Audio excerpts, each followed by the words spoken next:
Hola, ¿qué tal? Bienvenidos. Hoy tenemos un invitado muy especial, Ricardo González. Hola, ¿qué tal, Ricardo? Un placer también. Gracias por esta Gra- entrevista. Gracias a ti. Hemos hecho el taller seminario en Monte Perdido 2021, julio. Hacía ya 2 años que no realizábamos el taller. La verdad es que estábamos expectantes. Ricardo ha traído muchos trabajos, protocolos de contacto, Tierra 2, su último libro, muy especial. Eh, Cuenta cosas muy interesantes. Yo he sacado mis propias conclusiones. Os animo a que lo leáis cada uno. ¿Y qué tal tú, cómo te encuentras después de tantos tiempos sin salir al campo? Bueno, hacía 2 años que no nos encontrábamos aquí. Estamos en el Valle de Pineta, el Pirineo Español, en los dominios del Monte Perdido, que es una montaña muy especial, la montaña calcárea más alta de Europa, depositaria de una serie de leyendas y mitos que se remontan a la antigüedad y también al reporte de avistamientos ovnis. Es un lugar que venimos marcando desde hace mucho tiempo y que hemos logrado concentrar en el interés de la gente para investigarlo, para recorrerlo, para experimentarlo. Es uno de los lugares de contacto, como he mencionado en mi anterior libro, Lugares de Contacto. Así que imagínate, muy contento de poder estar aquí en Europa, haber cruzado el charco desde Argentina, en circunstancias bastante especiales que está enfrentando nuestra humanidad, donde todo es tan difícil, donde todo está restringido, pero bueno, aquí estamos en un nuevo encuentro. Ricardo nos cuenta en el libro de Tierra 2, cuando en el año 2015, fue a Echipuna, y entonces él a tocar la roca, eh, anteriormente, Vika, el ser que contacta con Ricardo, le da la clave y número 55. Te quería preguntar, ¿esa clave y número 55 fue un código de activación al tocar la piedra? O sea, ¿tocaste la piedra y activaste en tu cabeza número 55 o 55 para poder activar y proyectarte dentro de la nave? Bueno, en realidad lo que pasó fue que fuimos invitados a un contacto en el Perú, mi país, en la zona de Yungay. Allí identificamos una piedra que, como bien mencionas, la gente local llama Ichikpuna. Es un mirador al Gran Nevado Huascarán, la montaña más alta de Perú. La cita fue marcada por estos seres previamente para el 12 de abril de ese año 2015. Nosotros un día antes, el 14 de abril, habíamos estado en las lagunas de Yanganuco como parte de una preparación sugerida por estos seres. Estuvimos con nuestro equipo de investigación, estuvimos unas horas al pie de estas lagunas, muy cerca de un bosquecito de queñual precioso. Tuvimos unos avistamientos y allí recibí un mensaje a través de la psicografía, escritura automática, donde ellos decían que el número 55 marcaba esta etapa de contacto y que efectivamente la roca que habíamos identificado a través de una serie de hechos sincrónicos, Checuna, iba a ser el lugar de contacto al día siguiente, 12 de abril, ¿no? O sea, habíamos estado, perdón, el 11 de abril, el 11 de abril, el día anterior, y luego el 12 de abril fuimos a Chipuna. Y cuando acudimos a Chipuna y se dio el contacto en la citada roca, a través de una proyección, a través de un traslado que no sé cómo explicarlo, pero ellos tienen esa facultad de concentrar gran cantidad de energía y poder trasladar a una persona hacia otro lugar. En este caso me dijeron, es como si hubiese sido dislocado, aunque suena un delirio, que una parte de mí había quedado en esa roca, una roca votiva, una huanca prehispánica, que utilizaron como una ventana hacia otra realidad, y otra parte de mí había sido llevada al interior de Huascarán, donde tenían una supuesta instalación. Yo todo lo digo supuesto probablemente porque es difícil describir estas experiencias, pero estoy muy seguro de lo que viví.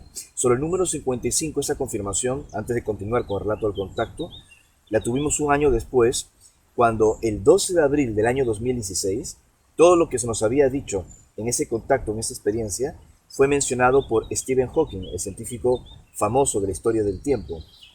Dio una conferencia desde Nueva York celebrando ese día el 55 aniversario de los vuelos espaciales tripulados con la misión Vostok de Yuri Gagarin. Entonces, cuando hablaban de que esta etapa iba a ser marcada por el número 55, se estaba refiriendo de alguna manera al anuncio de Hawking un año más tarde, el mismo 12 de abril. que iba a hablar sobre el expediente hacia Alpha Centauri, que es algo que se ha cumplido de manera tajante. Así que yo lo interpreté de esa forma, ¿no? Sí. Contacto en Yanganuco el 11 de abril, 11 de abril lo digo bien. Luego de eso, el contacto ya directo, intenso, en Ichipuna, el 12 de abril de ese año 2015. Y al año siguiente, cuando se cumplió un año de esa experiencia, el 12 de abril de 2016, Stephen Hawking, en el marco del 55 aniversario, vuelvo a repetir, del vuelo espacial de Yuri Gagarin, anuncia que tenemos que mudarnos o intentar explorar Alpha Centauri para que la humanidad pueda sobrevivir. Posteriormente, Ivica, en otro encuentro, le habla sobre el agua a Ricardo, y en este caso sobre la investigación de ella en sitios de puntos de poder, sitios de poder, y sitios de confinamiento del agua encerrada. Podría ser dentro de unos minerales de cuarzo. Aunque no lo especificó, en una nueva experiencia que tuvimos en el Valle de la Luna, esto es en el desierto de Atacama, al norte de Chile, en Sudamérica, ella habló de diferentes estados del agua que nuestra ciencia todavía no ha terminado de comprender. Nosotros, hasta la época del colegio, distinguimos muy bien la explicación de 3 estados básicos del agua, que están regulados por la temperatura, ¿no? A bajas temperaturas se congela, el agua líquida a una temperatura promedio, y a altas temperaturas el agua se transforma en un gas. Pero ella habló de otros estímulos donde podrían haber hasta 7 estados distintos del agua, y que era un vehículo de energías realmente extraordinarias que el humano todavía no conoce, y aparentemente estos seres con su tecnología sí. Dijo que el agua de nuestro planeta era muy especial, y que el agua en circunstancias de confinamiento, encerradas en cavidades minerales, sin indicar, sin transmitir exactamente qué tipo de elementos de confinamiento, la hacían aún más especial. Tal vez por esa razón, supongo yo, que en algunas montañas que eran consideradas sagradas por nuestros ancestros, al menos en Perú, y también lo he visto en otros países como en México, los depósitos de agua que se encuentran en las entrañas de esas montañas, de esos volcanes, o incluso en algunos bosques, eran consideradas fuentes de sanación. Incluso personas que viven en pueblos aledaños a esas fuentes de agua, confinadas dentro de montaña, y que hay como unas vertientes, y han bebido esa agua, increíblemente han tenido longevidad. Por ejemplo, el pueblo de Quitaraxa, en los Andes peruanos, en la zona de Ancash, zona de operaciones de estas entidades de aspecto humano de origen extraterrestre, los llamados opunianos, como también, por citarte otro caso, en México, en la mítica Peña de Bernal. Es muy interesante porque cerca de aquí también tenemos Lourdes, y se venden botellitas de agua para que sirven como tipo de curación. Hicieron un buen marketing con eso. Vamos a los mensajes. Cuando te llega a ti un mensaje de ellos,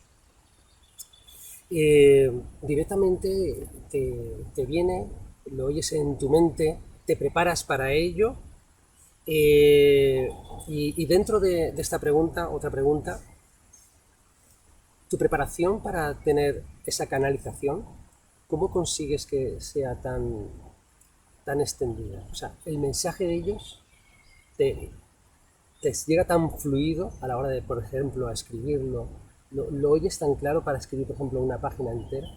Bueno, son muchos años de vivir estas experiencias. Yo empecé a recibir mensajes cuando aún era adolescente, tenía ya 19 años, y en esos primeros mensajes las transmisiones que llegaban mental telepáticamente venían acompañadas por un impulso de escribir. Esto no es mediunismo, no es ninguna práctica extraña, sencillamente es una suerte de telepatía instrumentalizada, y anotaba la comunicación, el supuesto mensaje, que luego se corroboraba con alguna experiencia, a través de un avistamiento o incluso a través de la afirmación del supuesto mensaje que se tenía que cumplir a través del tiempo, ¿no? Pero esos primeros mensajes yo los llamaba telegramas, eran muy breves, mi capacidad de concentración no era suficiente, y eso fue durante mucho tiempo. No podía recibir detalles de fechas, de horas, conceptos más complejos, eran conceptos muy básicos en la transmisión. En la medida que fueron transcurriendo los años, décadas en mi caso, décadas, con el acierto, el error, el aprendizaje, y hemos podido recibir mensajes mucho más amplios, con más detalles, mucho más complejos, y que hemos podido seguir verificando con la vía de los avistamientos programados. Entonces es un trabajo de meditación. Bueno, a veces hay mensajes que han fluido sin necesidad de haber estado predispuestos en una práctica de meditación. O sea, hemos estado en una reunión de pronto en el campo, como ahora aquí, en la zona de Monte Perdido, el Pirineo, y sentías una necesidad de tranquilizarte sin entrar en meditación necesariamente y anotar, ¿no? Estando completamente consciente del mensaje. Sin embargo, es cierto que cuando uno se relaja aún más y entra a un estado profundo de meditación, es cuando estos mensajes llegan con mayor claridad. Pero siempre es la vía de comunicación que estos seres impulsan, es decir, no es el receptor, el telépata, el que puede ocasionar el contacto cuando quiere o por el simple hecho de meditar o de concentrarse. Son ellos los que de alguna forma coordinan, deciden en qué momento podrían comunicarse con nosotros. Y obviamente ahí se produce una interacción en donde el receptor debe tratar de mantenerse en balance, en equilibrio, en constante atención durante el mensaje y obviamente el impulso que estos seres están generando. Como cuentas en el libro, que hay que tener un alto grado de resiliencia para el contacto. Absolutamente. Absolutamente. Una adaptación y una, no sé si llamarle resistencia, porque la palabra resiliencia se puede interpretar de muchas formas. Hoy se utiliza bastante en las neurociencias, de la psicología, la capacidad de adaptarse a circunstancias que llamaríamos indóciles, difíciles o complejas o traumáticas. Y de hecho, un contacto, ya me refiero a una experiencia cara a cara con estos seres, sea cual sea su naturaleza, no deja de ser intensa.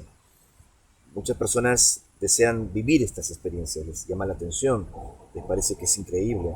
Incluso suponen que ese contacto puede darle paz a su vida, puede darle respuestas, puede impulsar su compromiso con estos temas, pero no es así. El compromiso, la motivación de investigar y vivir todo esto no debe depender de una experiencia, de un fenómeno. Porque si estos seres perciben eso en la otra persona, en este caso en el potencial contactado, automáticamente se alejan, porque no pueden condicionar su presencia a los deseos de una persona solo para sentirse completas al tener un contacto con ellos. O sea, entre más ansiedad hay, más lejos ellos estarán. Entonces la resiliencia empieza desde antes de vivir la posible experiencia. Y luego cuando la vives, si es que se da el contacto, bueno, viene una etapa de ese proceso que es muy, muy importante para primero aceptar que lo viviste, porque la mente entra, aceptar que lo viviste, que te encontraste con estos seres, enfrentarte al escarnio, si es que te atreves a compartirlo, porque ¿de qué sirve que vivas una experiencia si no la vas a compartir? O sea, el escarnio, el cuestionamiento y estos seres, al menos en mi experiencia y lo que he contrastado con otros testigos de contacto en el mundo a lo largo del tiempo, lo menos que van a querer es destruir o afectar a la persona, a su familia y a su contexto social por el simple hecho de tener un contacto con esa persona. Si pueden dañar, aunque sea mínimamente, ese contexto de aprendizaje humano de esa persona, no van a tener un contacto con ese individuo. Si ellos pactan una reunión o entrevista con un contactado, contigo, y luego no acuden a la cita, que viene al pelo con esto. Puede estar completamente relacionado con todo lo anterior. O sea, hay varios casos, ¿no? Primero están las desconfirmaciones. Las desconfirmaciones es cuando uno cree haber recibido una invitación para un contacto y ese contacto no ocurre y obviamente uno hasta se enoja con estos seres, ¿no? ¿Por qué me convocas si no se da la experiencia? Porque yo tuve un sueño y luego vi una luz en el cielo y luego pasó tal cosa, yo pensaba que se iba a dar todo y de pronto no se da. Bueno, de pronto faltaron piezas de confirmación y de pronto se malinterpretó una invitación, un contacto que no se dio. Eso se llama una desconfirmación. Es una forma como nosotros le denominamos. También puede ocurrir en algún momento muy particular que sí pudo haberse desarrollado una invitación de contacto a un testigo potencial y ocurrió algo sobre la marcha que invitó a estos seres a no concretar la experiencia. Esto ha sucedido y de hecho a mí me ha ocurrido, pero cuando ha sucedido que el contacto no se ha dado o una experiencia se ha visto postergada, han llegado confirmaciones muy claras, evidencias muy tangibles de por qué se postergó. Estos seres no son dioses, por más de que sean entidades extraterrestres en este caso, porque hay de todo en el universo, no todo es extraterrestre, hay muchas experiencias de origen paranormal, parafísico, increíbles, hasta absurdas dentro de nuestra percepción de realidad, pero en el caso nuestro, dentro de las entidades que yo considero son de origen extraterrestre operando nuestra realidad, no son dioses. O sea, ellos pueden prever con su tecnología, con sus conocimientos, con su psiquismo, con lo que quieras, una serie de variables, pero nuestras variables humanas en nuestra línea de tiempo son tan impredecibles que pese a ese conocimiento de los extraterrestres pueden haber variaciones. Y si las hubiese, al menos nos ha pasado a nosotros, como te digo, nos han dado pruebas contundentes de por qué, ¿no? Yo recuerdo pues que hemos tenido viajes en lugares muy álgidos por tensiones bélicas y en donde teníamos trabajos o tareas o experiencias o investigaciones sugeridas en el contacto, y cuando hemos estado allí, bueno, nos han dicho que no se iba a dar la experiencia, que eran por cuestiones de seguridad, y luego nos enterábamos de que había, no sé, una trifulca militar o que había un tema climático adverso de un momento a otro en nuestro campamento de montaña, o sea, hasta nos cuidaron.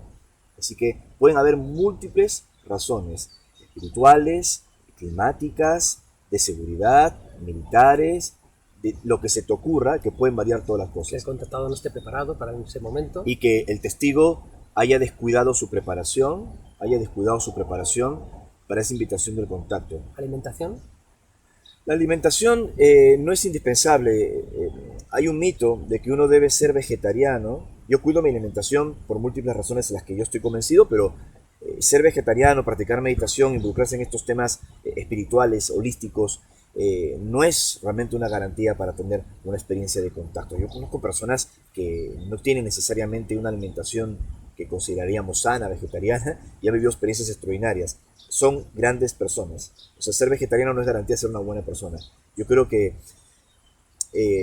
tener un balance, un equilibrio, no depende exclusivamente de lo que comas o lo que no comas. Pero en el hilo de lo que estamos charlando, en mi experiencia, en mis observaciones, el 80% de las desconfirmaciones, de los contactos que no se dieron, es porque nunca hubo una invitación de contacto. En el 80% de los casos. O sea, y uno trata de justificar por qué no se dio, por qué no sucedió. En el 80% de los casos es una mala interpretación de una supuesta invitación de contacto. Interesante. También en el libro hay que leer entre líneas también. Yo veo o supones que en nuestra descendencia humana, al, al emigrar a Alpha Centauri, supuestamente lo que dicen ellos, al cruzarse con esta especie, también se extingue, porque al cruzarse con la especie son estériles, los hijos son estériles. Entonces nos extinguimos también de una manera. En mi libro Tierra 2 hay una información proporcionada por un científico, que no puedo revelar su identidad, que habla justamente sobre un estudio que ya se está haciendo en nuestros grandes laboratorios, al menos uno en Estados Unidos, que tampoco puedo revelar por esta fuente, para corregir esa coyuntura cuando dos especies anatómicamente compatibles se unen y podrían generar una descendencia a la larga estéril. Eh, Se está trabajando eso desde ya aquí, para que no vuelva a repetirse esa historia en otra línea de tiempo. Pero si volviese a ocurrir, obviamente no nos quedará más remedio que recurrir a la inteligencia artificial. Ellos aparte, entonces podrían ser nosotros del futuro, digamos, podrían ser clones metidos como si fueran una placa, un ordenador, un disco duro metido dentro de un clon. Pueden ser muchas cosas, pueden ser muchas cosas. Yo recuerdo que en Atacama, en la última excursión que tuvimos, éramos cientos de personas allí en el desierto chileno. No me refiero al contacto que mencioné minutos atrás del 2016 en la Valle de la Luna, sino la reciente incursión de septiembre de 2019. Y esto lo comento también en mi libro Tierra 2.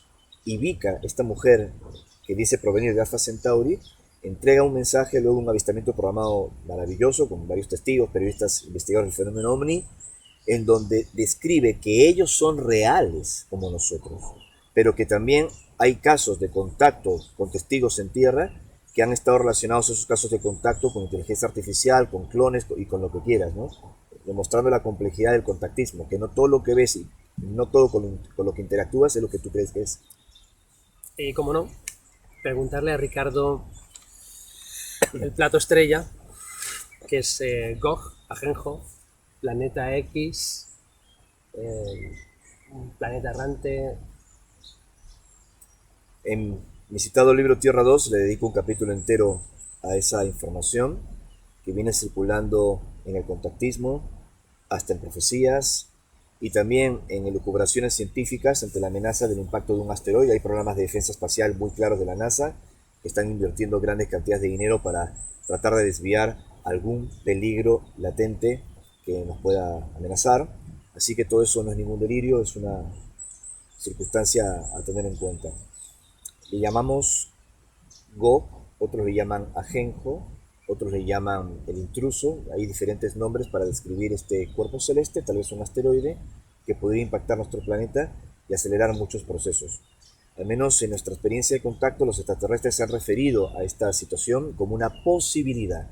Por eso siempre he dicho, aunque el término suene raro, que no es una profecía, sino una antiprofecía, de la que, por ejemplo, aquí, en un momento del evento, en el Monte Perdido, analizamos desde la perspectiva de Benjamín Solari Parravicini, Nostradamus argentino, que ya desde los años 30, exactamente en 1938, hablaba de ese cuerpo celeste que podía impactarnos, como tal vez ocurrió, aunque ojalá no sea así, como el episodio de los dinosaurios, hace unos 65 millones de años, al norte de la península de Yucatán, algo nos impactó, y esto pues generó a la larga la desaparición de estos reptiles, ¿no? Pero si ocurriese una sexta extinción, ya tuvimos 5, al menos oficialmente, 5 grandes extinciones a lo largo del planeta Tierra, las especies del planeta Tierra, podría explicar tal vez, quién sabe, el temor de la élite científica para mirar hacia otros mundos y poder sobrevivir.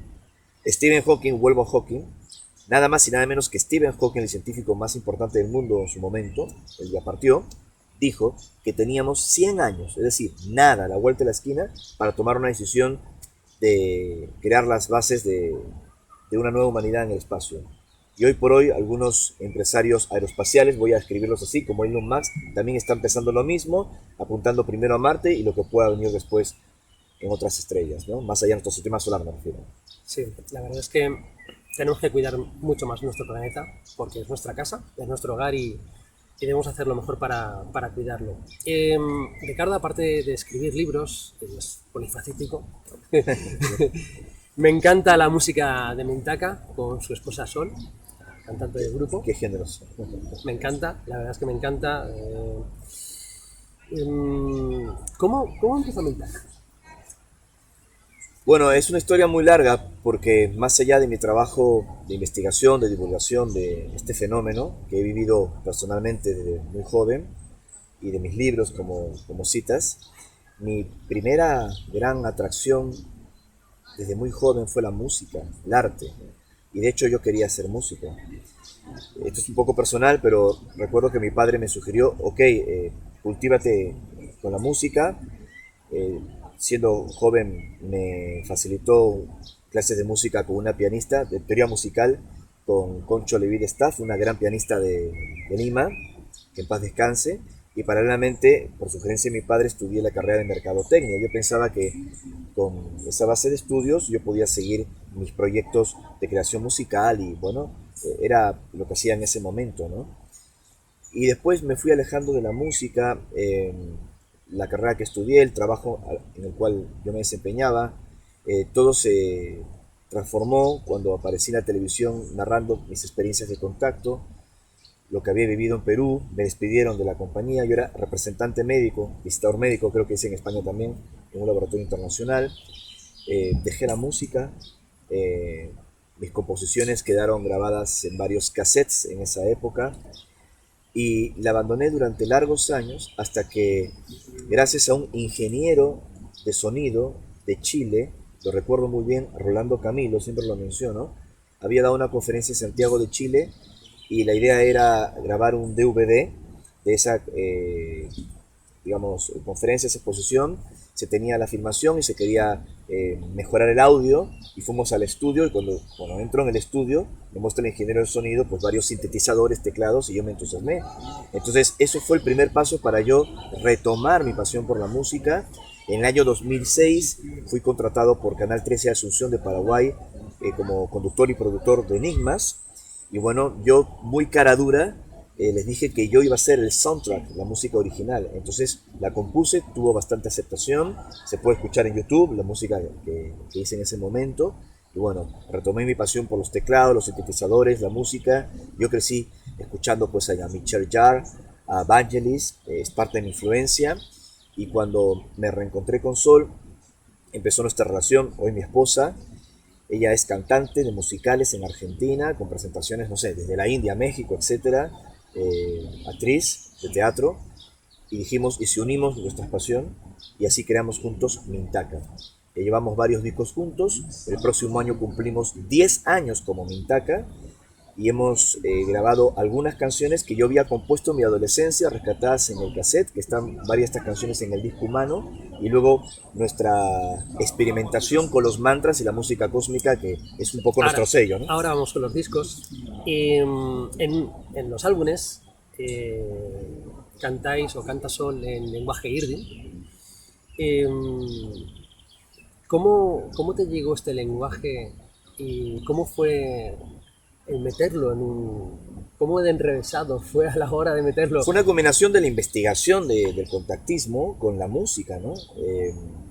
Recuerdo que quedé maravillado cuando vi Encuentros cercanos en la tercera fase de un joven director, Steven Spielberg, y aparece allí, si mal no recuerdo, un sintetizador que tal vez es un ARP 2600, haciendo la típica tonada tan tan tan tan tan para comunicarse con los extraterrestres, porque en la película, recuerden que empieza con un sonido que proviene de estos objetos en el norte de la India, en Dharamsala, y de pronto la gente allí empieza a cantar como un mantra ese sonido.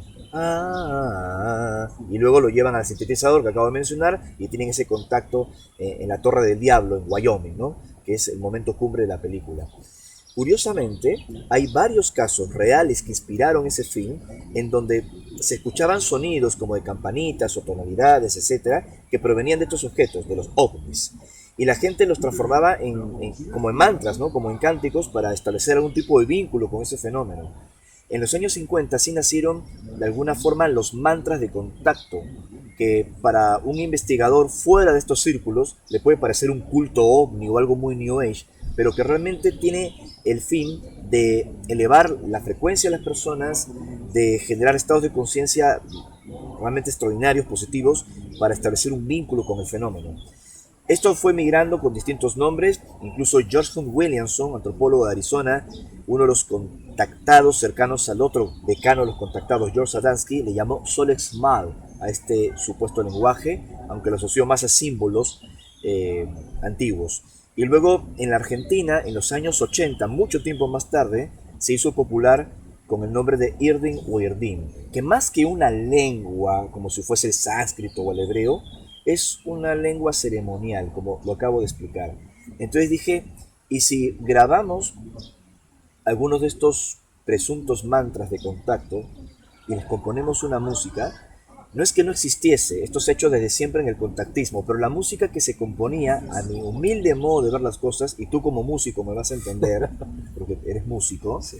La música me sonaba, para mi percepción, demasiado religiosa, ¿no? Y eso condicionaba la experiencia de la gente que la escuchaba, ¿no? Parecían casi cánticos de coros de iglesia, o la estructura de la música iba mucho hacia la India, hacia Oriente, y lo transformaba en algo demasiado místico religioso, que está maravilloso, está todo bien, pero quería una música yo más neutral, como la que disfruté con Encuentros cercanos del tercer tipo, música hecha con instrumentos reales y también con sintetizadores. Y así creamos ese proyecto, y bueno, miles de personas, o sea, han trabajado con Mintaka y sus discos, ¿no?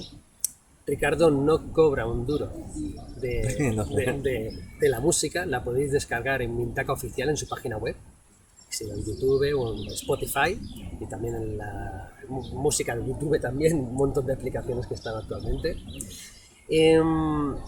Para mí, personalmente, hay muchas canciones que me gustan mucho de Mintaka, pero Discos Solares es top.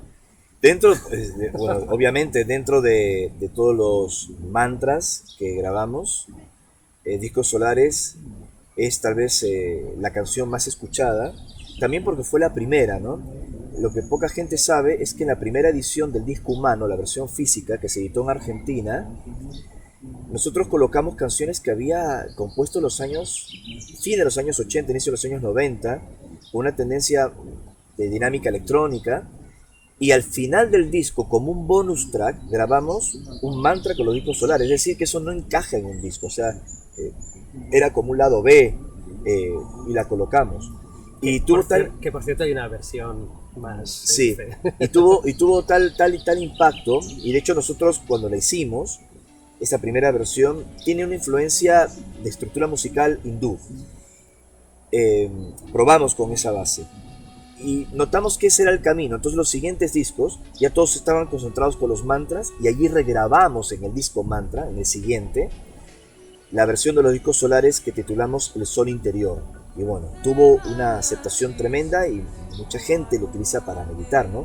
Más aún teniendo en cuenta que se basa en una información de contacto que habla de 13 herramientas de poder, 13 discos que conectan con fuerzas de la Tierra y que, según estos mensajes, estarían emplazados en el cordón americano, desde Monte Shasta incluso hasta la península antártica. Tal vez uno de estos discos, el más famoso, el más célebre en la investigación esotérica, es el llamado Punchao, el disco solar de los incas, que se cree otrora se encontraba en el Templo del Sol, el Coricancha, en el Cusco, y luego desapareció con la conquista española y habría sido llevado, siempre según la leyenda, al Paititi. Pero no sería el único disco. Según estos supuestos mensajes, habrían otros 12 más, una red de 13 discos, y cada uno tiene su tono, su frecuencia, su nombre, y al cantarlo produce una conexión con el campo de energía de la Tierra. Y grabar eso en el proyecto Mintaka, que era muy atrevido, muy extraño, pero queríamos experimentarlo, estamos compartiendo ya no la información de la experiencia de contacto, sino la vibración o la frecuencia de ese fenómeno. Y bueno, como tú lo has dicho, ha sido uno de los mantras más, Urtokor también ha sido uno de los más escuchados. Bueno, no está bien que yo hable de eso. No, es especial para mí los discos solares. Los álbumes Humano, sacado en el año 2012, Sí. ¿con qué canción te queda Humano? No puedo elegir una. Son como hijos, yo considero que son como hijos, pero te voy a pedir ahora, te voy a nombrar los álbumes y me vas a decir qué canción te va a resonar de cada uno. Bueno, lo voy a intentar. Lo voy a intentar. En el caso de Humano, hay canciones que no puedo ser muy objetivo porque las compuse en mi adolescencia, ¿no? Pero tengo un especial cariño por la canción que escribió Sol, que es la única canción que ella escribió completa la letra. Hay otras que hemos compartido la composición de las líricas, y es Hoy, que fue a raíz de un sueño que ella tuvo, un sueño como de liberación, un sueño de encontrarse a sí misma. Y recuerdo que yo había viajado, Sol y yo siempre... Muy bonita, por cierto. Siempre viajamos juntos, todos lo hacemos juntos, pero en esa ocasión, no recuerdo por qué, tuve que viajar solo. Ella quedó unos días en casa y yo había compuesto una melodía en piano y la dejé grabada en el estudio en casa, y ella le ponía play y cantaba encima, y ella sí compuso esa canción. Es una a las que más cariño le tengo de ese disco, y podríamos mencionar Roerick, Humano, entre otras, ¿no? Alma Electrónica, año 2003. Bueno, ese es un disco completamente que representa mi adolescencia.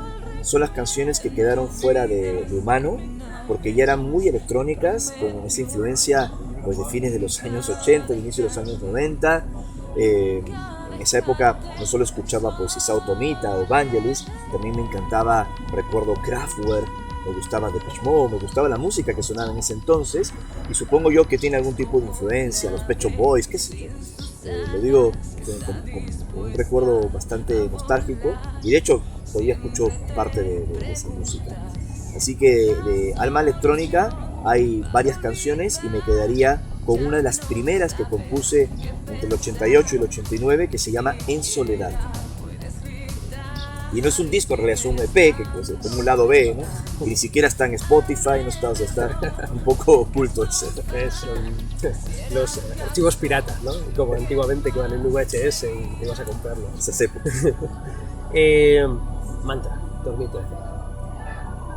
me quedo con la versión que hicimos de los discos solares. La verdad es que es un álbum completo. Es como un Sgt. Peppers, para que nadie lo haya escuchado, es completo, o sea, es de principio a fin, o sea, no puedes partarlo por la mitad, pero están todas encadenadas. Tiene el concepto de álbum, ¿no? O sea, tú como músico recordarás que en nuestra época era muy importante el concepto de un álbum. Ahora no es así, ahora es el concepto del single. Sí. Incluso los artistas, sea cual sea el género, lanzan singles y los vídeos.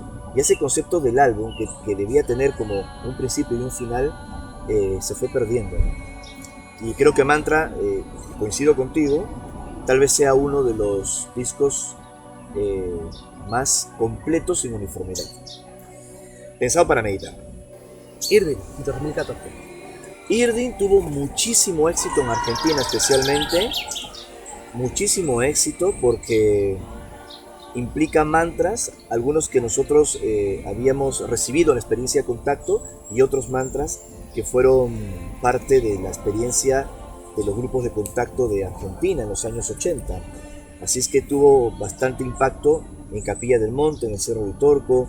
Creo que fue muy especial por eso.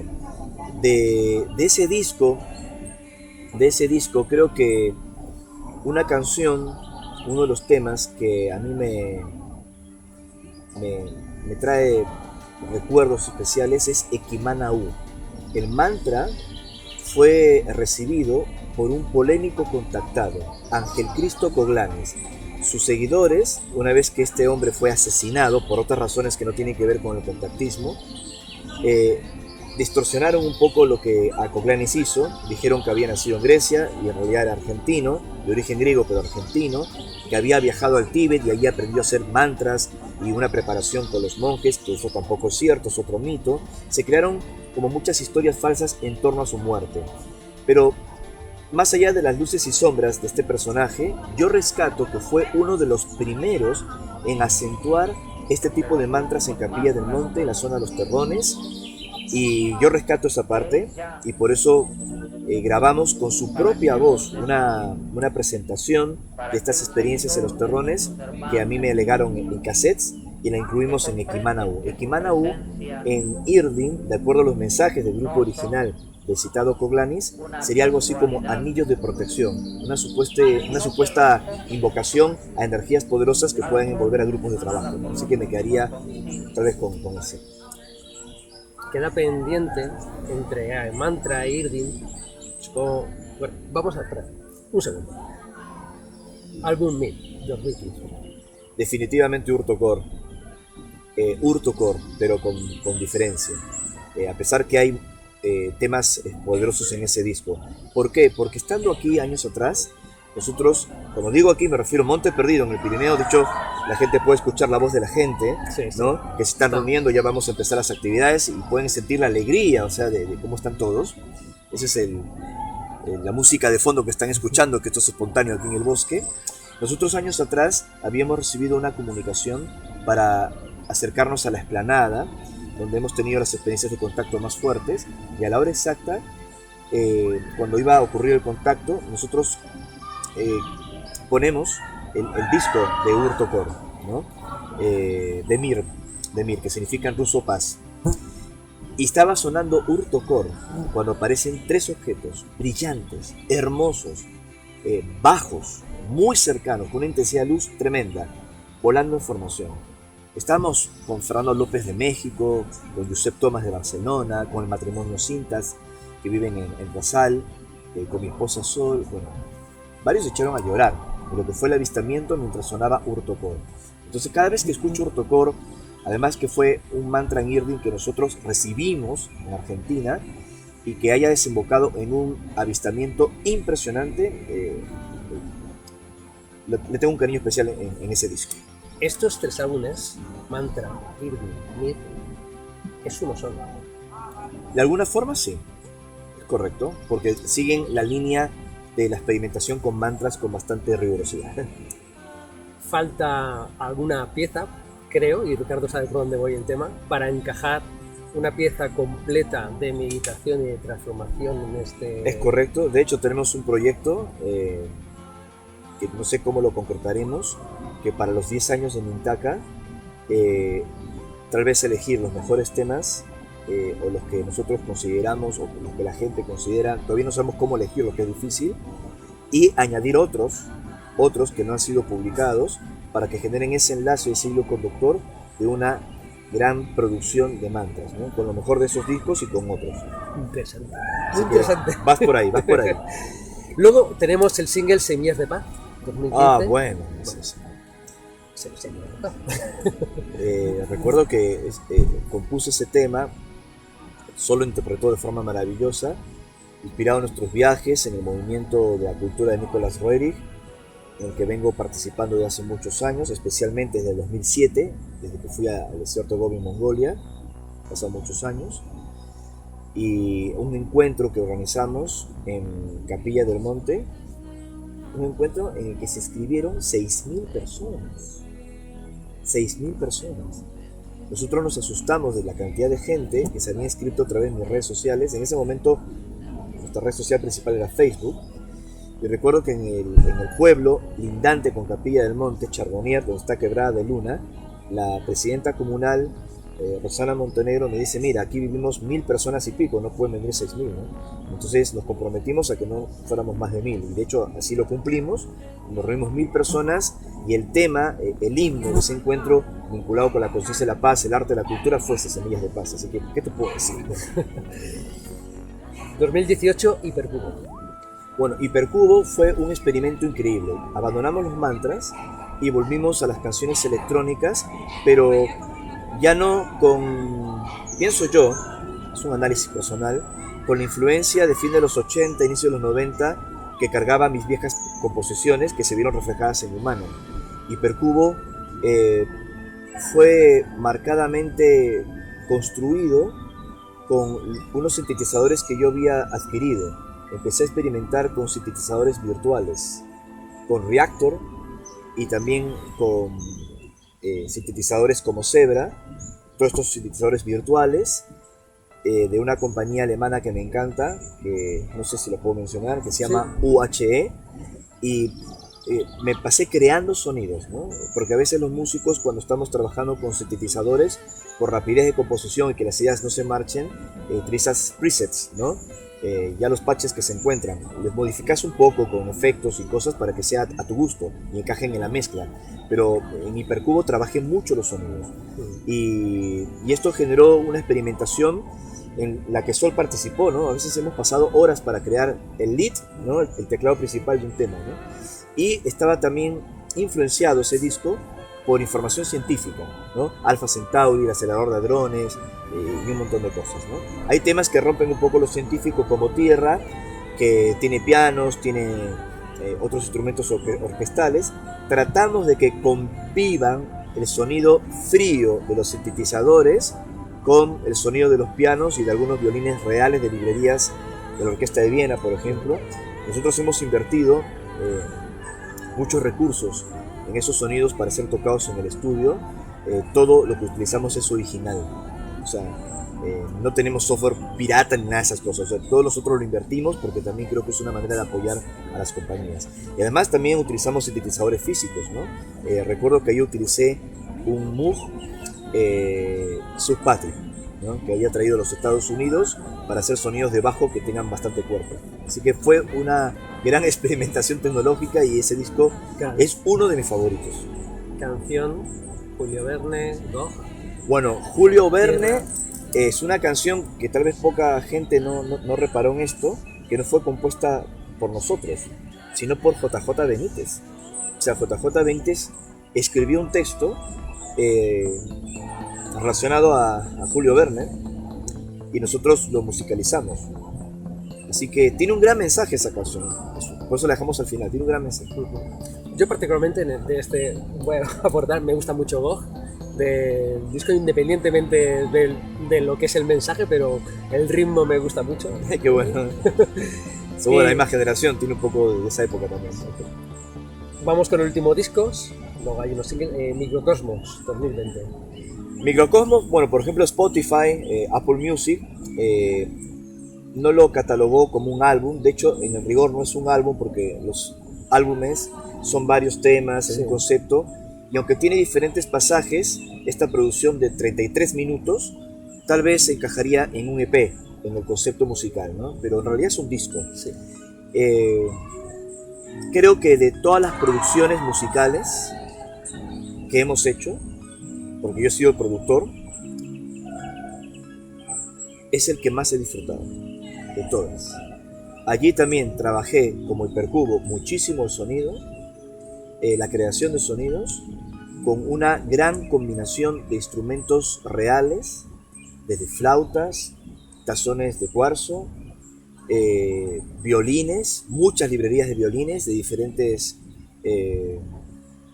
factorías, que se puede decir así, con sonidos de sintetizador, pero que pueda recrear una ópera cósmica de los lugares que habíamos explorado, porque Microcosmos es una inspiración basada en una melodía que yo creía escuchar en una expedición a las selvas del Perú, en el muro de Pucharo, donde está la leyenda del Paititi, y en base a esa melodía,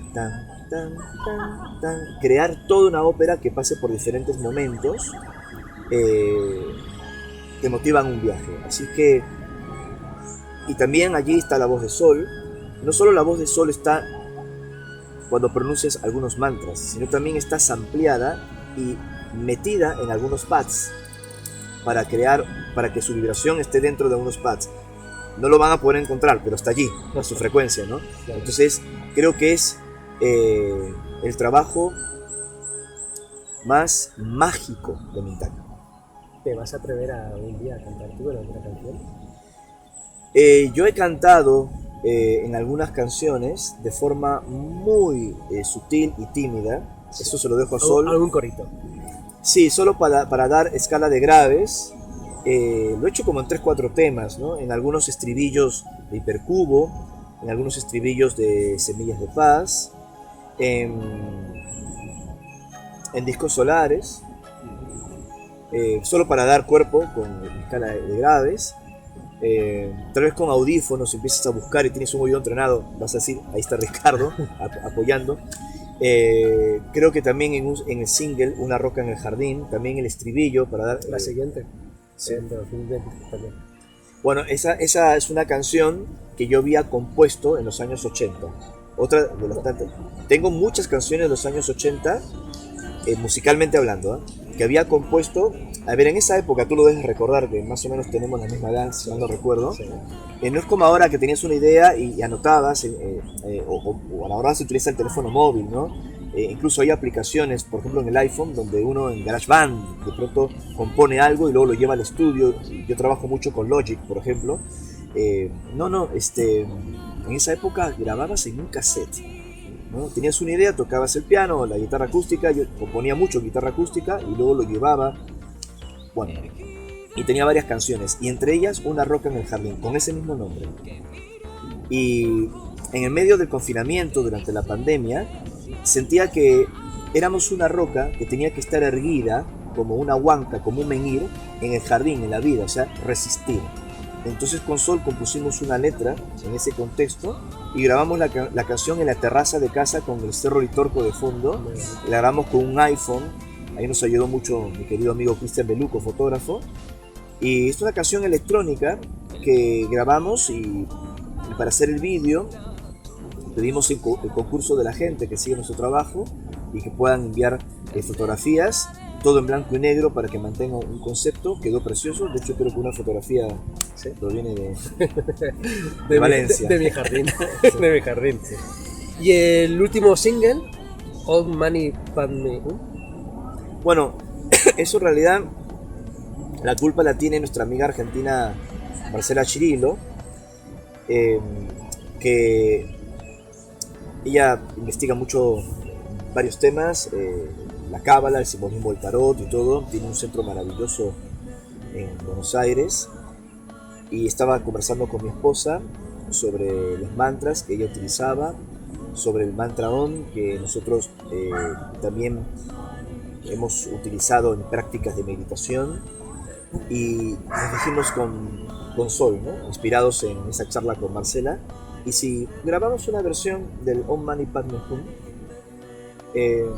pero no una canción, porque hay muchas interpretaciones de ese mantra que se pueden encontrar en YouTube, que son preciosas, preciosas, pero están hechas más para cantar. Las puedes mantralizar y generan unos estados de conciencia maravillosos, pero los mantras tienen que tener, aunque parezca aburrido, un efecto hipnótico, de letanía, de repetición. Entonces tratamos de experimentar con el Om Mani Padme Hum y grabarlo al estilo Mintaka, ¿no? Lo hicimos justamente para poder hacer prácticas en el campo. Aparte de este disco de la década de Mintaka, ¿tienes algún proyecto en mente o sí, preparado, guardado? Tenemos, el confinamiento ha servido para mucho, creo. Tenemos muchos proyectos con la música. De hecho, estoy trabajando también en la creación de música original para documentales que me han solicitado. Lo he hecho en algún momento en silencio, también para programas de televisión. Incluso hay programas de radio muy conocidos aquí en España, muy legendarios, que han utilizado la música de Mintaka como cortina, muy conocidos, pioneros. Pero estoy contento porque aprecio eso. Y estamos ahora con un proyecto con Sol de grabar canciones. Por ejemplo, te cuento un caso particular. Hay un documental dedicado a mi querido amigo Fabio Serpa, que estamos trabajando con su mujer, con Adriana Ferreira. Fabio falleció, como todos recordarán, es el decano de la ufología latinoamericana.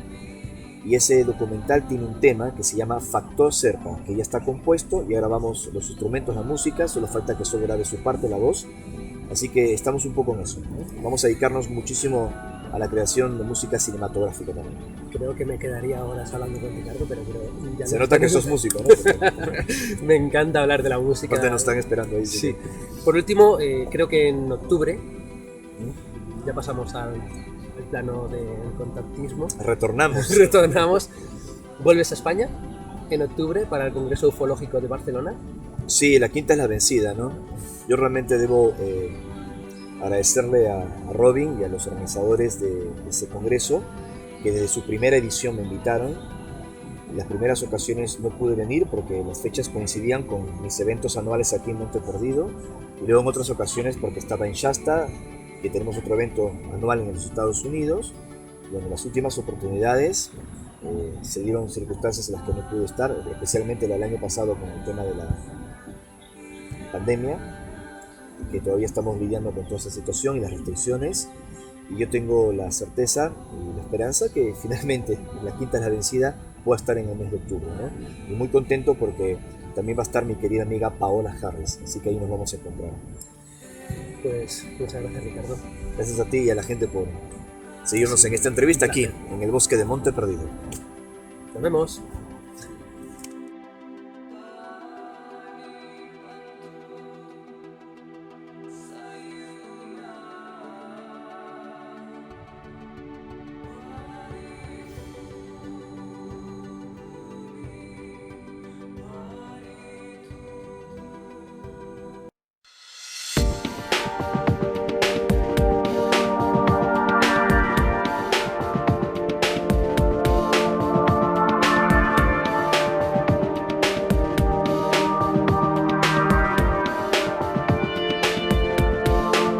Miles de almas sin hablar.